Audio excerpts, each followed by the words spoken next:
Hello everyone, this is Tom Fox. I'm the Compliance Evangelist, and I'd like to welcome you to a special 5-part podcast series on Shakespeare and compliance. I recently saw the performance of King Lear with Glenda Jackson as the Mad King. It was a magnificent production, and if you have the chance to see it, I would certainly urge you to do so. The production had many interesting features and interpretations, which seemed to be great entrees into multiple compliance topics. The play was directed by Sam Gold, and it was scored by Phillip Glass, but the star power was derived from Glenda Jackson as King Lear. It was a fabulous take on the story and one that will resonate directly to our turbulent times. Therefore, inspired by octogenarian Jackson and her performance, I'm going to use this performance to take a deep dive into several compliance topics. These topics include innovation, engaging your audience, Lear's fool, Glenda Jackson's different interpretation of Lear, and changing your focus in compliance. I know you will enjoy this podcast series.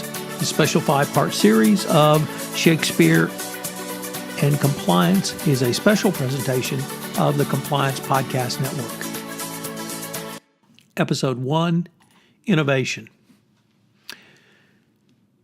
Gold's production of King Lear was both unique and innovative. It was quite a large stage, but the lighting was used to great effect. When the director wanted to shift the action to another group of actors or topics, the lights were simply shut off to the actors not involved. They did not have to exit the stage and then return. This allowed them to remain on stage, and the action could move back and forth without disruption. The second innovation was in the use of music. While I'm generally not a fan of music in Shakespeare, unless used in the original show notes, such as bugles blaring, I'm certainly not a fan of music in the performances. However, there was a classical quartet which played throughout the performance, which I felt truly enhanced the entire production. Finally, I normally revolt at any singing in a Shakespearean production, yet there were a couple of singing scenes which almost worked for me, but at the very least they did not detract from the overall performance.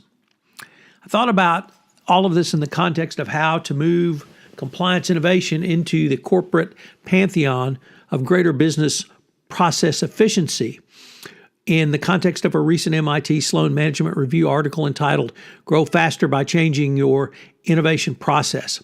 In the article, the authors discuss their findings that organizations that sustain growth faster than industry rivals articulate a coherent, compelling, and innovative narrative and rely on four powerful levers to make it a reality. They posited 4 key levers for doing so, which I believe will work well for the compliance function to sustain innovative growth within such an organization with its customer base, i.e. its employees. The first lever is to invest in compliance talent.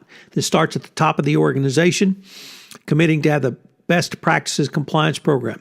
It means both headcount and financial resources should go into the compliance function.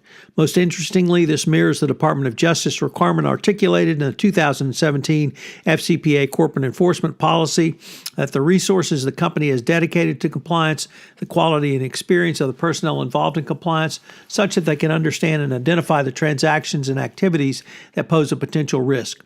The authority and independence of the compliance function and the availability of compliance expertise to the board of directors. But investing in talent is more than simply throwing money at the compliance function. It is really investing in your compliance personnel. This means giving them training in a wide variety of corporate skills that will facilitate their work of and in compliance.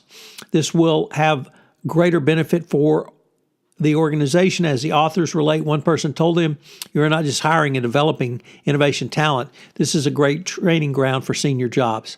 The second lever is encouraging prudent risk-taking.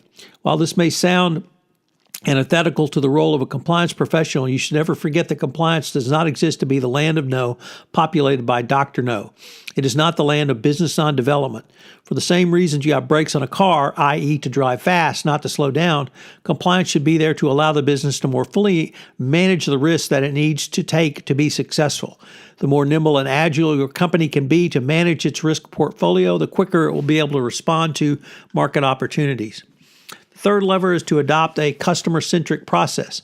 While this should seem obvious to every business person, it is generally viewed negatively by those who advocate a compliance function as an extension of the corporate legal function. simply there to comply with regulatory or legal framework and there to protect the company. The authors quoted Jeff Bezos in their piece for the following.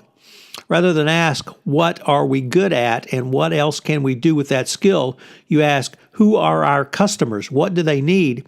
And then you say that you're going to give that to them regardless of whether they currently have the skills to do so, and we learn those skills.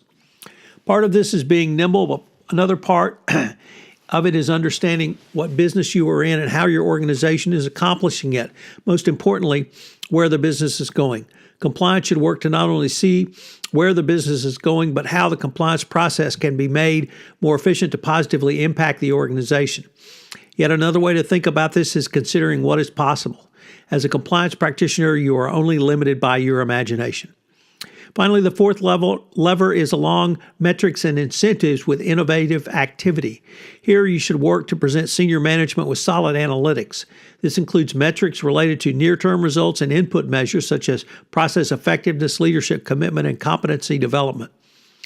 The authors believe that input measures are what growth leaders emphasize in their dashboards. These metrics reveal a variety of insights, such as loose screening processes that leave poor ideas in the pipeline for far too long, sloppy development processes that can delay in hitting project stage gates, and poor product quality that requires recycling innovations back through the development stage. The bottom line is that senior management is well-versed in the need for innovation and effective compliance. By using these four levers, a compliance practitioner can help senior managers to focus the organization's compliance efforts. The authors conclude that by stating a growth-affirming, innovative narrative and the four levers make it manifest that within a company can help leaders focus and prioritize their innovation efforts. The process of identifying and articulating the narrative is essential to understanding the culture of innovation within a company and envisioning what it can achieve. The levers bring the narrative to life. Without them, organic growth leadership in any industry is a hit or miss endeavor. This is Tom Fox again.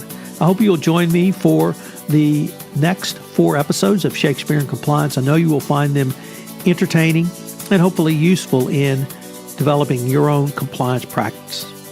This special 5-part podcast series on Shakespeare in Compliance is a special presentation of the Compliance Podcast Network.